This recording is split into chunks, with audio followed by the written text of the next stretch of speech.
हॉटेलसारखं अख्खा मसूर आज आपण घरच्या घरी बनवू। त्यासाठी मी इथे 1 वाटी अख्खा मसूर भिजवून घेतलेला आहे। तो आता आपण 2 शिट्ट्या देऊन शिजवून घेऊ। कढईमध्ये 2 चमचे तेल, पाव चमचा जिरं, बारीक चिरलेले 2 कांदे छान सोनेरी होईपर्यंत परतून घ्यायचे। सोनेरी झाल्यावर आलं लसूण पेस्ट घालायची 1 चमचा, 2 मिरच्या घातल्या चिरलेल्या, बारीक चिरलेले टोमॅटो 2 चमचे खवा।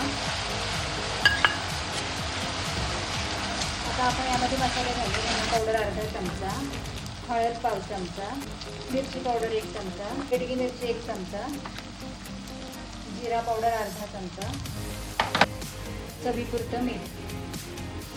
शिजवलेले अख्खे मसूर घालून भाजी शिजवून घ्यायची। भाजीला उकळी आली, आपण आता अर्धा चमचा गरम मसाला घालायचा, बटर, कसुरी मेथी, वरून थोडी कोथिंबीर घालून भाजी चपाती, भाकरी किंवा भाताबरोबर सर्व करायची। अशाच नवनवीन रेसिपीसाठी लाईक, शेअर आणि सबस्क्राईब करायला विसरू नका। थँक्यू।